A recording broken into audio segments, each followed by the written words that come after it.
not to skip over fall completely. It's a delightful season. It's Christopher's favorite. He's drinking a pumpkin spice latte as we speak. No, I am not.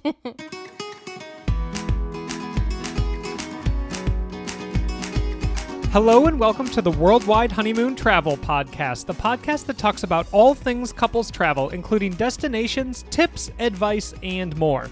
I'm Chris. I'm Kat. And this is episode number 133.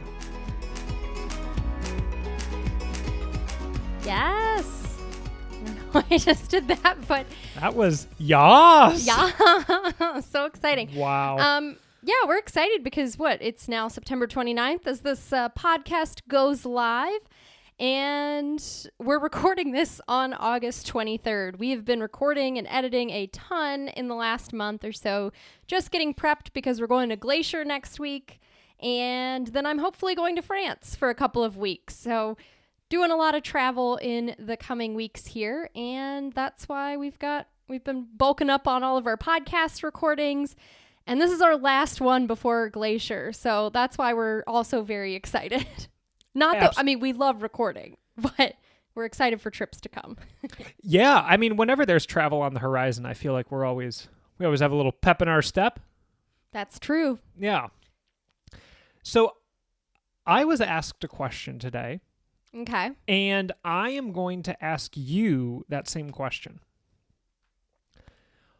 So you have something that you're planning, right? Whether that be to make it, I guess, on theme, travel.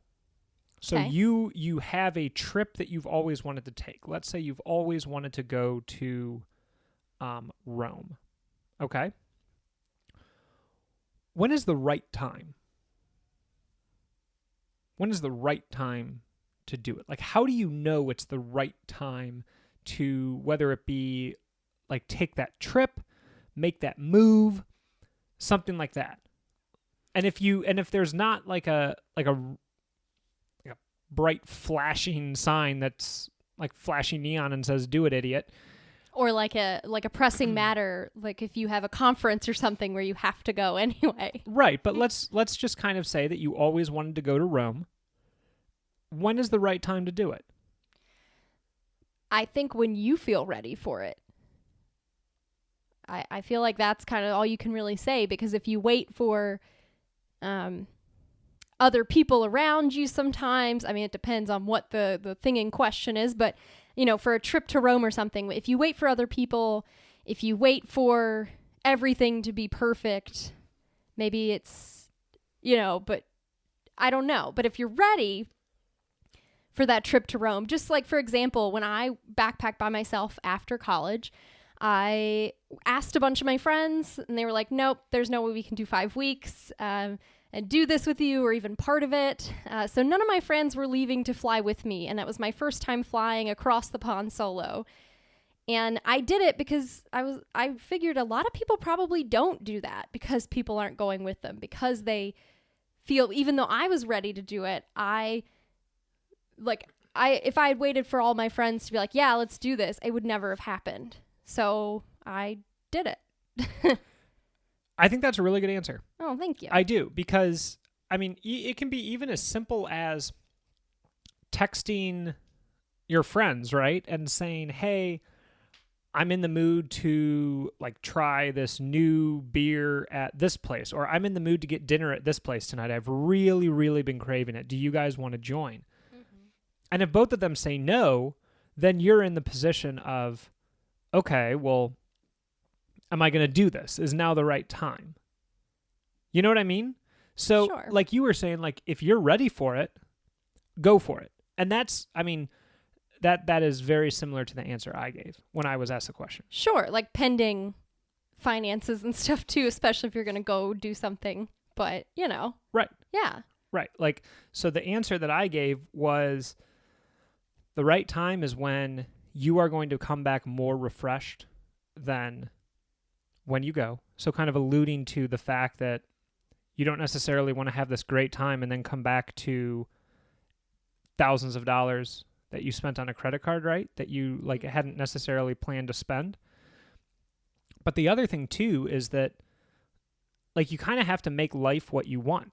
right? If you really want to do something, it kind of shows how badly you want to do it as to how much you're willing to prioritize it. Did someone at work ask about like when's the right time to travel? Someone that I was talking to today said, hey, I've always wanted to visit, I can't remember, I think it was Rome. I think that's why I used it. How do you pull the trigger on these sorts of things? And I'm like, well... You find a flight and you book it. Yeah.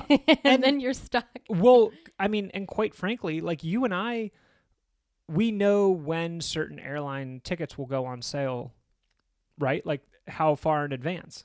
And there are some days where we know what day we want to fly out for a trip, and we will wait, and we'll be like counting down to that day a year prior so that we can book a trip. And that's mostly for miles purposes. Exactly. Yeah. I definitely think, and to be fair, we're coming from a point of view of pretty seasoned travelers at this point. Like we've been to a lot of places, we've planned a lot of trips, we've done a lot. So I can imagine that first time. And I got to say, the first time I ever did a big trip was studying abroad. So I was kind of forced into it. And then I had friends around me to sort of guide me around and travel to Europe, or around Europe. So I kind of already felt comfortable doing that before I was really an adult. And so I could see from that perspective of being like, I've always wanted to do this. I've always wanted to do this, but they've just never done it. It can be really tough. That can be really stressful. It can be. And like the other situation I think that it comes up in often is I have children aged X and X. Maybe they're too young to remember this, or maybe they're too young to fully appreciate it. And are there trips that you should probably wait to take with children? Absolutely. But at the same time, you don't have to do it for like the benefit of them. You can also do it for the benefit of you, right? Like if something were to happen and like 51st date style, right? Like there was something that happened to you where you woke up and you couldn't remember what we did the previous day every day. Why am I doing this? Well, I mean, maybe it's me. I don't know. But like that doesn't mean that you should still not pursue making memories with someone that may not remember the event identically to how you would do. You know what I mean? Yeah, and I've actually heard the argument from people that are travel blogging families that have little children. They know that they're not going to remember it, but at a certain age, they will remember some aspects of it. And I think that what is really beneficial for kids, whether they remember or not, is having the family together doing new things. Exactly. And having that kind of already built into your family. So maybe they're not going to remember this big trip that you wanted to take, but they're going to have that feeling already kind of set in place. And you're already getting into this sort of routine with them of traveling and getting them accustomed to feeling comfortable. If they're a toddler going to Europe versus, then they come back again when they're 5 or 7, they feel comfortable with it because they've done it before. Right. Like flying as a kid. I think people that have flown since they were little kids really aren't that nervous about flying compared to people that do it when they're older. So I think that there's something to it that maybe they won't remember everything, but you get them accustomed to the lifestyle of travel, which is cool. Yeah, and there's never going to be, like the stars are not going to align in every single aspect of your life at any given point, right? So the right time to do something is when you kind of feel comfortable doing it. Like you've made the decision, okay, this is something that I actually want to do. It's not just like a fantasy or a daydream item. I'm comfortable doing it now, financially, with other obligations. I can do it. And there are places around the world where traveling with a child is fine and it's good and it's accepted. I mean, Italy, for example, they love kids. Like you're gonna get lots of people smiling at you and all that sort of thing. So that's not. I wouldn't necessarily take my like newborn on a safari. That would be different. But I think that there are places where it's a little bit more accommodating for children and airlines and different things. So exactly. Yeah. Exactly. No, I agree. I don't know if that answers like the whole question and stuff. I think it does. I mean, the sum is that, I mean, there's never the perfect time to do something. So when is the right time? And quite honestly, I mean, the way that we kind of approach it is, okay, this is something that we really, really want to do. We know kind of like the big events that are coming up in our life, whether that be work obligations or weddings, that friends are getting married, families getting married, other family obligations, and we kind of find where the hole in all of that is, and we're like, well, that's the right time. Sure. All right.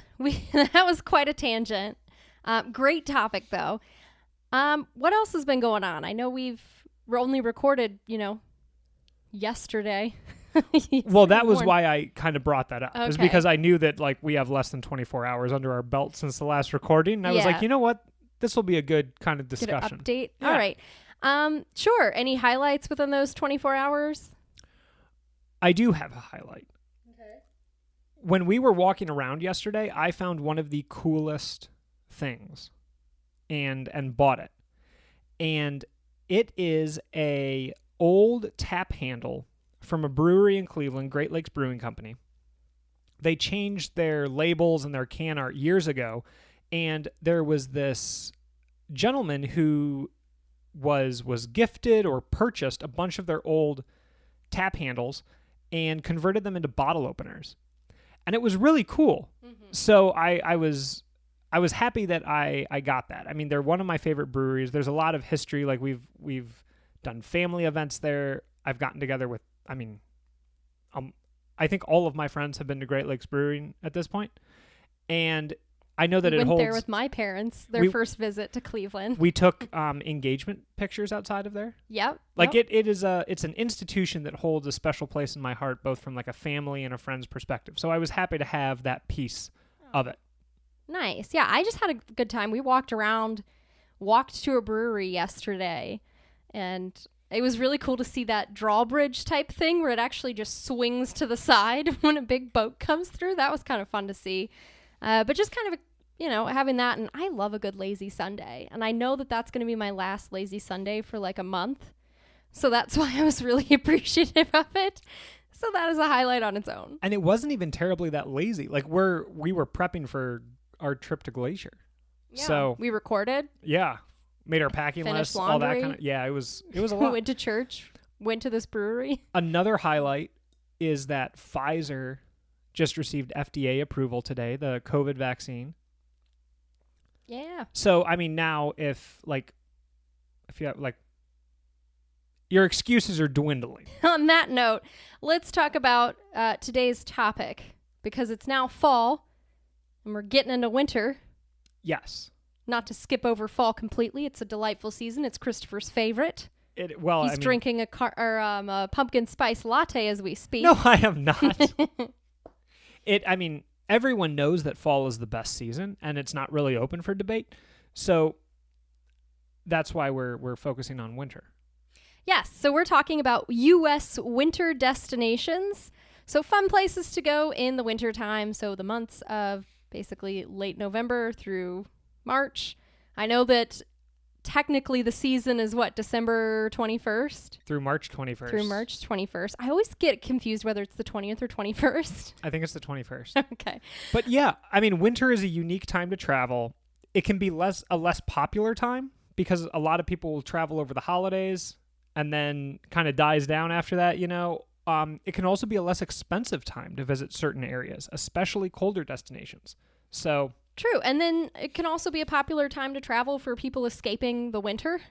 And as well, so places in the Caribbean and Mexico and even more in the southern bits of America get a little bit more traffic, I guess, in that time of year. And and then also places known for their skiing and winter sports get a little bit more popular too. But yes. Do you want to kick us off with the first winter destination in the U.S.? I would, yes. The first destination is Home Sweet Home, Cleveland, Ohio. Oh my goodness. What do you mean, oh my goodness? Number one, we have fantastic winter beers up here.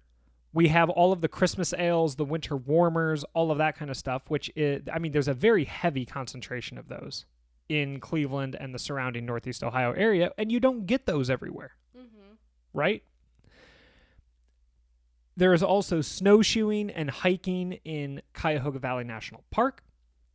And if you celebrate Christmas, there are an abundance of holiday activities all around Cleveland, Ohio. You have multiple ice skating rinks. You have Stan Hewitt Hall and Gardens, which is a mansion from the old rubber industry days, closer down to Akron, that decks it out for the holidays. You have the Christmas Story House. You have Castle Noel, which is a humongous museum of Christmas movie memorabilia.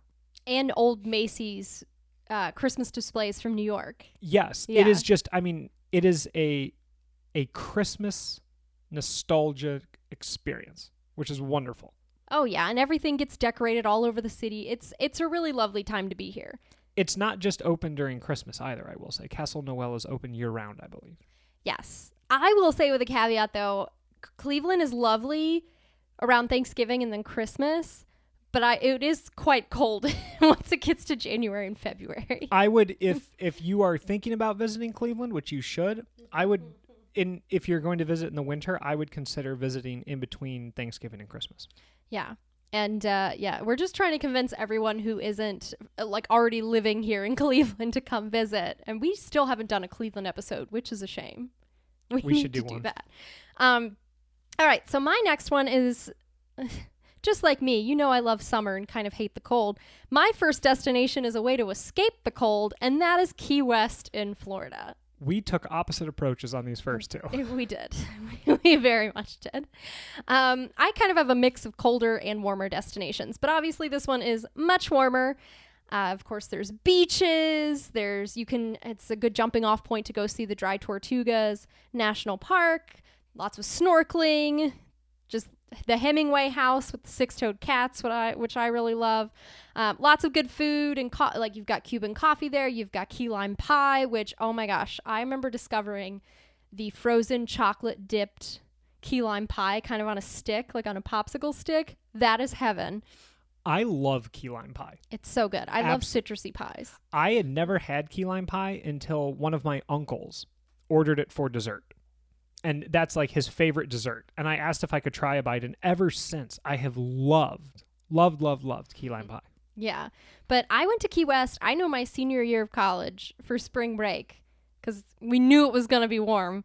And it's a lot of fun. It's much warmer. I mean, of course, in the height of winter, it could get a little bit, it's still not in the middle of the Caribbean. It's a little bit further north in regards to most of Caribbean islands and stuff. So it can get a little bit cooler at some points in the winter. For the most part, it's pretty warm. You can, if it's a warmer day, you can go hang out on the beach. There's also Duval Street and all the partying there if you want to do that. Lots of really cool stuff to do. You can learn about why they were once called the Conch Republic. Oh, yeah, and conch fritters. I forgot about that. Lots of cool stuff there. Really highly recommend Key West if you want to escape the cold in the wintertime. Nice. My next destination is one that I would actually say would be best visited maybe after the hustle and bustle of the holiday season. And you're either going to be like, yeah, that counts, or that's cheating. And that is St. John in the U.S. Virgin Islands. I guess that counts. Okay. It's part of the U.S. Yeah. So it's a more remote and relaxing atmosphere, which generally is a welcome change after all of the running around during the holiday season between different parties and obligations and everything like that. You cannot fly into St. John, and you cannot take a cruise to St. John. You can only get there via whether it be a ferry or other passenger boat or something like that. Popular day trip, popular overnight destination, so kind of pick your poison there. Little extra effort to get there, so it's going to be a little bit more remote, probably a little bit more relaxing, right? 2/3 of St. John is a national park. 2/3. It is the Virgin Islands National Park, and it offers a host of activities. Snorkeling, hiking, all of the beaches, so you're saying when you're ready to escape the winter, right after the holidays, right after it's begun on December 21st. Ring in the new year. There you go. And there's also the Taino petroglyphs, which is a number of it's etchings and carvings and different forms of artwork on rocks from the Taino people. Nice. Yes. That's great. My next one, I'm going complete opposite now, and that's Alaska. Nice. Yes.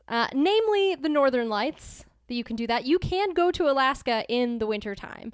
I don't think a lot of people realize that. You can't do as much, I would say, than in other months. There's going to be some road closures. There's going to be a little bit, you definitely want to have your trip pretty well planned out and backup plans and stuff, but lots of cool stuff to see and do. I know that cruising is popular to get to Alaska. Do they do winter cruises? They do not. They are only May through August. Okay. So, and I don't know if that's just because maybe in the wintertime there's more icebergs. I have no idea. I'm just guessing. Maybe it's more treacherous in the winter to pass that area. What could happen, though? Like, you're in a huge boat. What could happen with an iceberg? Well, have you heard of the Titanic? I was hoping you'd say that. That happened. No, I'm not sure if it's that. I don't know if it's more treacherous, like the seas aren't as good to go to. But I also don't think a lot of people want to go in the wintertime when it's cold. They'd rather go when it's nice and warm and you have the 24 hours of daylight pretty much. Versus in the wintertime, you're actually going to get 24 hours of darkness almost. Now, that being said, it depends on when you go. The closer you get to the winter solstice, the longer those days are going to be. And then as you get out into February and March, it's going to be a little bit, you're going to start seeing some light again. It's going to be really pretty. And you're going to have the opportunity to spot the Northern Lights, which is magical. Lots of cross-country skiing, dog sledding, snowmobiling, which is cool. Seeing some glaciers, ice fishing if that's what you want to do. There's also little winter festivals and carnival that they have out there as well. So those are all fun things to explore while in Alaska. Awesome. In the wintertime. I am also going to go a bit opposite of you for my third one, and that is Death Valley National Park in California and Nevada. Now, opposite of Alaska being that generally it is the hottest, lowest, and driest point in the U.S., where temperatures can push 120, 130 degrees Fahrenheit. You don't want to go during those times. I mean, you can if you're like extreme, or if you're running one of the like ultra marathons that they feast on that sort of thing. But in the winter, it's a great time to hike and visit to avoid the extreme heat because temperatures are generally more in the 60 or 70 degree Fahrenheit range. So if you are like us and you enjoy visiting the national parks, this is the time to go because it'll be a far more pleasant experience and a far more survivable experience. Yeah, a little less unpleasant. Yes, but Death Valley National Park is home to the Badwater Basin, the accompanying salt flats, canyons, badlands, sand dunes, everything that an adventure lover could want in the middle of winter. Sure. My third one is Chicago. And hear me out, because most people probably wouldn't recommend going to Chicago in the winter. I was going to say, if I got flack for saying Cleveland, Chicago is worse than Cleveland in the winter. You're not wrong. And the thing is we went to Chicago a month ago for a wedding. And that was only out of the many times I've been to Chicago, the second time I've ever actually been in the summertime. I have almost always exclusively gone between November and January. And maybe that's very strange, but I really enjoy Chicago in the winter. January is frigid. We went during the polar vortex. It was not fun to be outside, but Chicago is full of great museums. So it's a really good excuse to go and check out the Chicago Art Institute and the aquarium and all of these really cool museums and things in the area.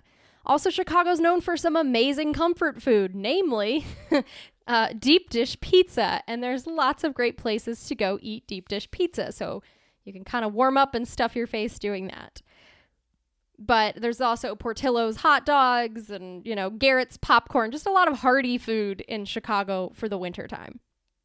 That is true. And I dearly love the Institute of Art. I think I've said this on a number of episodes now. Yeah. But what a perfect time to visit because it's an indoor activity.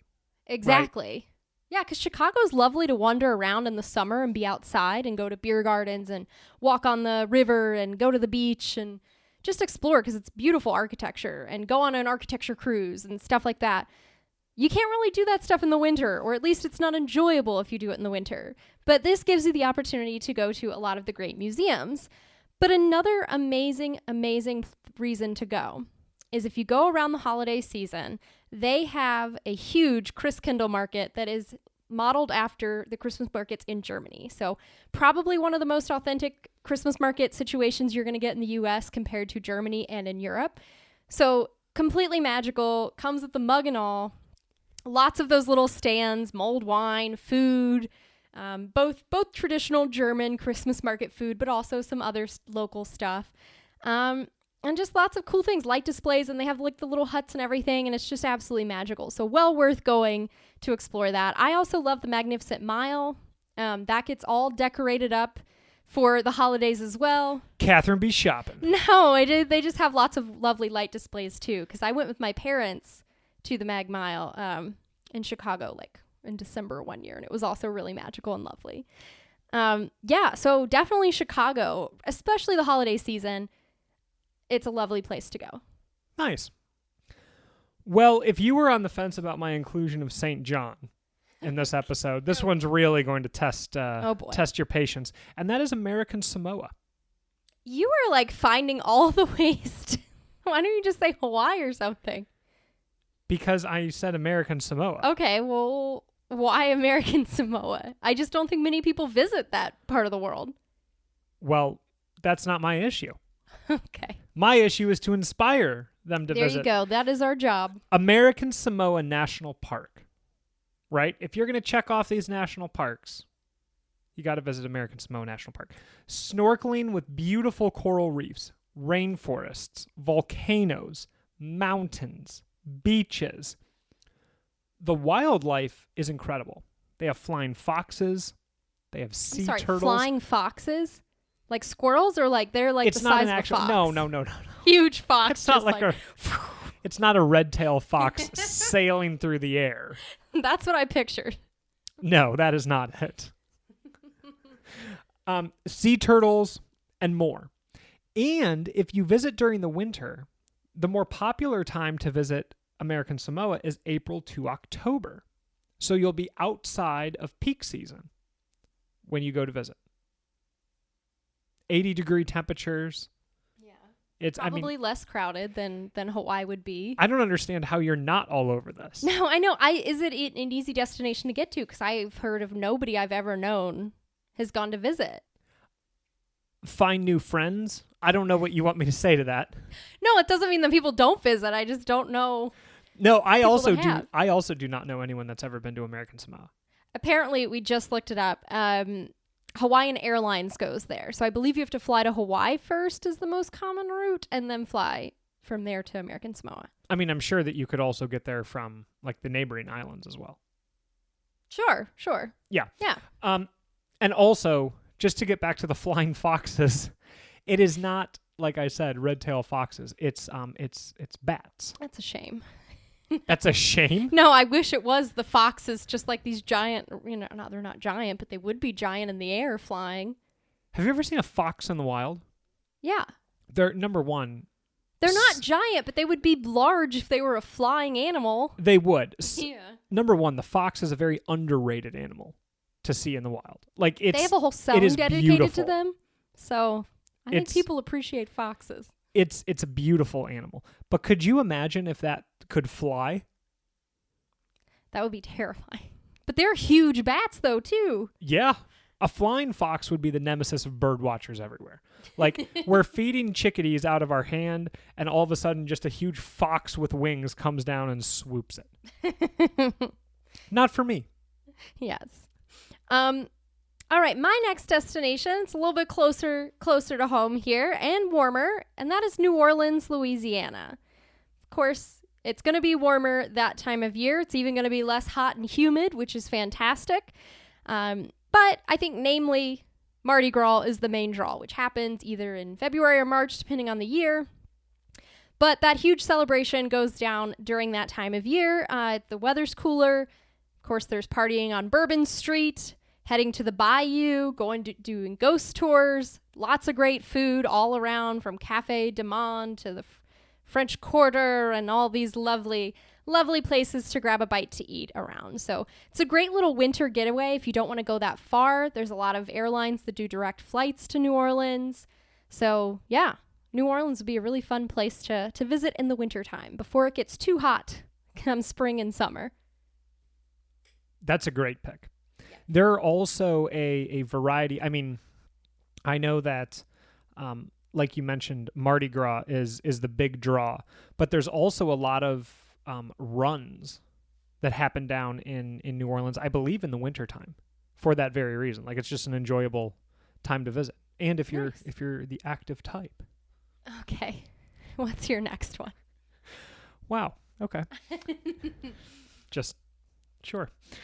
My next one, I am going to end just how I started, and it is Cleveland, Ohio. No, I'm just kidding. Oh my gosh. I was like, you can't put it on there twice. Breckenridge, Colorado. You know, as I was making this list, I was like, St. John is not going to make her pleased. American Samoa is really going to throw her for a loop, and I'm going to keep it lower 48 for the last one. Oh, I appreciate that. You're welcome. So Breckenridge, Colorado. Straight up winter wonderland. It's an easy day trip from Denver. There's mountains all around. You're in this valley. I have never been, but I'm describing it. Skiing, snowboarding, snowmobiling, carriage rides, snowshoeing, hiking, ice skating, fantastic hot chocolate. And there is an option to take I almost said a gondola, not a gondola, a ski lift up the side of a mountain, and you can have like hot chocolate or food or drink or what have you, and just kind of watch everything unfold around you. I mean, a gondola is basically a ski lift, but enclosed. Is that what you mean?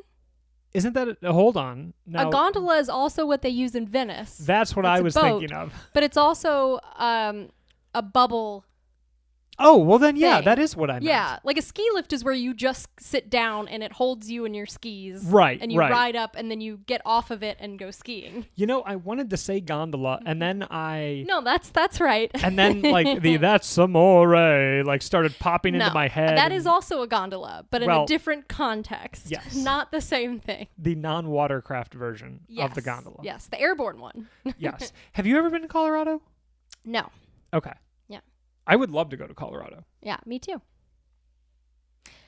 Next up for me, kind of similar to yours, and that would be Utah. And I do mean the state of Utah, not just a particular part, but there are ski resorts, namely Park City. That's a really popular place. You can go skiing, snowboarding, cross-country skiing, ice skating as well, up in Utah. But there's also the Olympic Park bobsledding. There's hot springs, there's ice castles, and they're midway ice castles, but also you can explore the Big Five, the Mighty Five national parks of Utah without as crazy of crowds. Now, you're going to want to bundle up. It will be colder. And it does depend on where you're going to be in the certain day. Like some days it's warmer, some days it's not, but be prepared. But you're going to be hiking in these destinations with far fewer people than in the summer and spring and fall and all of those months. So great opportunity to explore the state of Utah in the wintertime.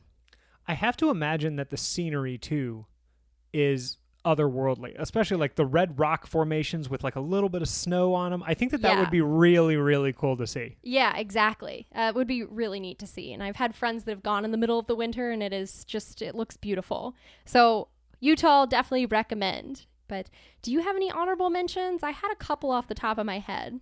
I do not have any. Okay. I was going to mention New York. That's a popular Christmas time destination. January, it's meh. But like the holidays, I would say with the Macy's window displays, Rockefeller Center, all the wonderful shows and things that are happening. Great place for the holiday season. Leavenworth, Washington is beautiful. It looks like this little German alpine village in Washington State, surrounded by mountains. Absolutely gorgeous. Great place to go visit for the holiday season as well. And I would say Vegas would be a pretty good time to go in the wintertime. I was surprised that one of us didn't say Vegas. Yeah. I think it's going to be a lot less hot than in the middle of summer. And yeah, I believe they have some of their races during that time for runners. I think you're right. I believe those And, are I in the mean, winter. New Year's would be a popular time New to go Year's visit. would be very popular to go visit there for sure. Don't sound too excited. Yes. No. But yeah, those are kind of some honorable mentions for U.S. winter destinations. I mean, we know there are plenty more, but those are our top ones. Let us know your thoughts. Where's your favorite U.S. winter destination to travel to? You can reach us on Twitter at WWHoneymoon, Instagram at Worldwide Honeymoon, or email kat@worldwidehoneymoon.com. But thank you guys so much for tuning in. Thanks, guys. Thanks so much for tuning in. And don't forget to rate and review our podcast. It takes less than a few minutes and really helps other people find us. Also, if you're enjoying this awesome free information on both the blog and podcast, when you're booking your next trip, head over to worldwidehoneymoon.com/resources and use the links provided. We earn a small commission at no cost to you when you book through these links, and these are all brands and companies we know, love, and use, like Skyscanner for finding the best flight prices, World Nomads for the best travel insurance, TripAdvisor for hotel bookings and reviews, and even Amazon for all of your additional travel purchases. Thank you for tuning in. We really appreciate it. Wherever you are, wherever you go, remember to make every day a worldwide honeymoon.